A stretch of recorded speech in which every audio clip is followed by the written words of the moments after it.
Orang beriman, Nabi kata hebat sungguh. Allahumma salli ala sayyidina Muhammad. Hebat sungguh orang beriman.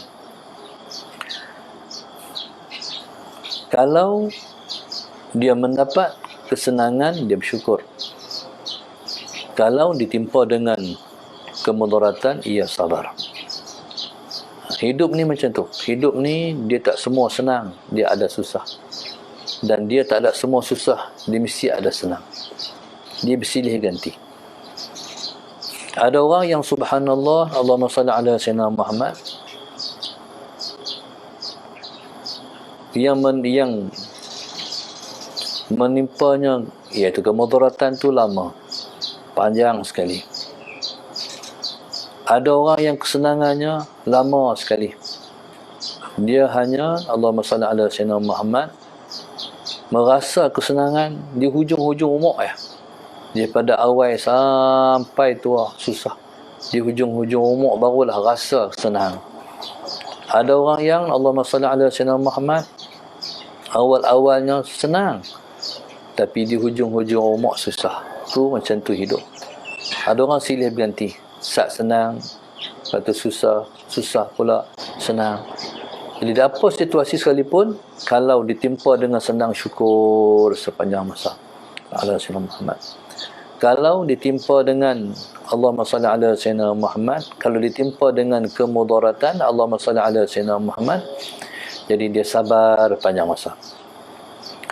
Macam kita ni kita ni Tuhan bagi ilmu sebab Tuhan nak suruh kita berpandu pada ilmu dalam hidup. Orang yang Tuhan tak bagi ilmu, dia tak tahu macam mana nak selesai masalah dalam hidup. Melainkan kalau dia pergi cari ulama, orang reti, tok guru, para masyayikh, jadi barulah masalah akan selesai. Sebab masalah di dunia ni dia akan selesai dengan adanya panduan. Kalau kita ada ilmu, kita sendiri boleh guna ilmu tu untuk menyelesaikan masalah. Tapi kalau tak ada ilmu, kena pergi cari orang yang ada ilmu untuk selesai masalah kita. Sebab di dunia ni, dia ada cara dia sendiri. Caranya, cara yang ditunjuk oleh Allah dan Rasul. Ataupun dalam masa yang lain, caranya ialah berpandukan kepada agama. Jadi jangan selesai masalah dunia dengan cara kita. Tak selesai. Macam contoh, penyakit ni dia ada ubat dia sendiri. Sakit kepala dia ada ubat sakit kepala. Sakit jantung dia ada ubat sakit jantung. Begitulah masalah-masalah pun. Masalah ni dia kena selesai begini. Masalah ni selesai macam ni. Settle begini. Jadi kalau kita masalah sakit di dunia pun kita berpandu pada nasihat doktor, maka begitulah sakit dalam jiwa pun kena berpandu pada doktor dia juga. Siapa doktornya? Kalau dulu Rasul-Rasul alaihi wassalatu wassalam. Hari ini para ulama. Para ulama lah dia panggil doktor jiwa. Jadi subhanallah, Allahumma salli ala sayyidina Muhammad. Maka subhanallah, sepanjang masa sebenarnya kita perlu pada ulama.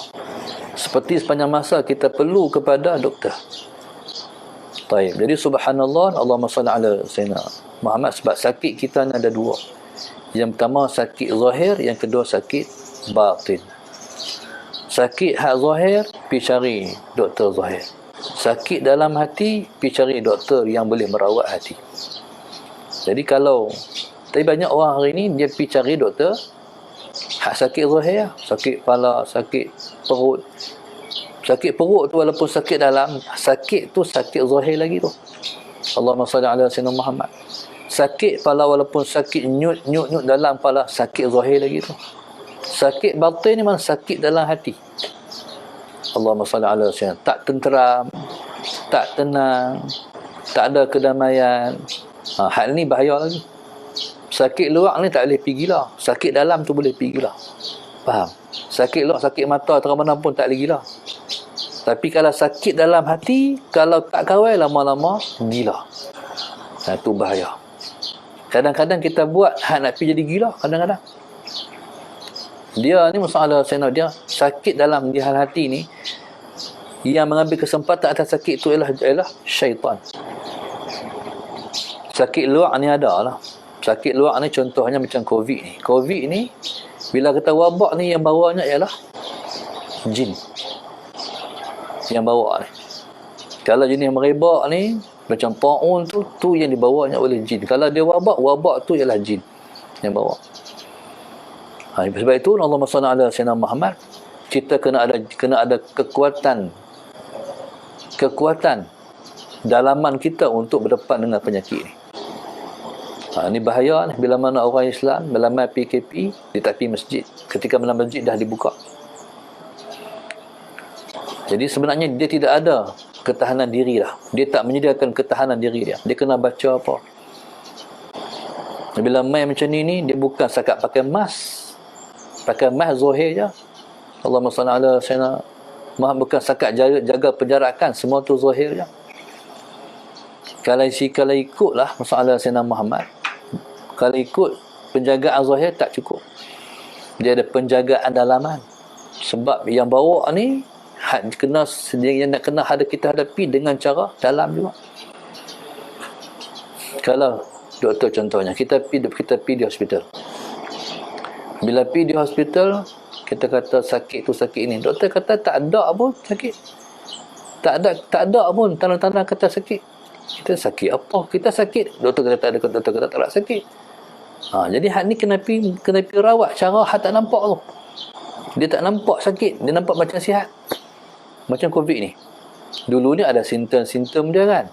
Batuk lah, demam lah, apalah. Hari ni demam macam tu. Jadi kita tak tahu teknikal dia tu. Allahumma salli ala sayyidina Muhammad, tiba-tiba positif ya orang tu. Ni pasal ni trik dia. Mana kalau hampa tahu macam ni, hak ni hampa tak tahu pula. Dia by step. Jadi subhanallah, dikala Tuhan tak pelihara kita, habis dunia orang mati habis. Penyakit ni soal sinah. Jadi subhanallah, kawal diri. Dalam ni kena ada kekuatan. Jadi bila ada kekuatan, baru berdepan dengan makhluk tu. Kerana kita kena ada dua kekuatan, dalam dan luar. Allahumma salli ala sayyidina Muhammad. Jaga kebersihan. Kebersihan yang paling utama wuduk. Islam suruh dah nak makan basuh tangan. Kita berhenti di jalan highway kan, masalah sayyidina Muhammad. Kita beli apa? Beli pelam hak duduk dalam kap tu. Masalah sayyidina Muhammad. Okey. Tangan tak basuh. Kita beli masalah sayyidina Muhammad, dia bagilah tu apa dia panggil apa? Masalah sayyidina Muhammad. Cucuk tu tak lekat, pegang. Cucuk tak lekat, tak naik, kita pegang. Tangan tak basuh lagi. Faham tu? Tu bahaya. Apa pun basuh tangan. Basuh tangan bukan basuh di ujung, kena basuh semua. Basuh Nabi ajak lah. Basuh macam ni. Macam mana kita ambil wuduk, kita basuh begitu, maka begitulah cara basuh. Cara basuh tangan nak makan nasi tu macam basuh ambil wuduk. Tangan ambil wuduk. Jadi subhanallah, Allahumma salli ala sayyidina Muhammad, maka tu dia panggil jaga kebersihan. Allahumma salli ala sayyidina Muhammad. Kalau hand sanitizer tu tak edit. Tu tak edit. Kadang-kadang dia mudarat balik tangan kita. Ada orang yang dia panggil apa? Allergic. Tak boleh. Soal lagi gatal habis pula sebab dia alkohol. Allahumma salli ala sayyidina Muhammad. Dia ayak tu sendiri. Ayak ni tak ada dah. Sebab itu wuduk dengan ayak. Wuduk ni paling baik lah. Allahumma salli ala sayyidina Muhammad. Hatta kalau kita dah semayang sekalipun, kita nak makan, Allahumma salli ala sayyidina Muhammad, tetap basuh tangan tu sunat juga. Bukan kata saya ni dah basuh tangan, saya dah bersih dah, semayang dah. Tak. Makan lain, semayang lain. Semayang dah selesai, nak makan tu basuh tangan juga. Jadi tidak ada satu agama yang paling mengajak tentang kebersihan melainkan Islam. Allahumma salli ala sayyidina Muhammad, melainkan Islam. Bila mana kita Allahumma salli ala sayyidina Muhammad tak jaga kebersihan, jadi penyakit pun mai. Jaga kebersihan. Allahumma salli ala sayyidina Muhammad. Baik, kalau sekat pakai mask tak jadi. Dia kena pakai sugi semua. Sugi, mulut kena bersih. Allahumma salli ala sayyidina Muhammad. Baik, jadi maknanya kita ni dalam situasi kita lalui ujian ni. Ya Allah, susahnya. Kalau boleh tak mau pakai mask tu. Tapi tu dia orang kena pakai juga. Pasal tak pakai, kena denda 1,000.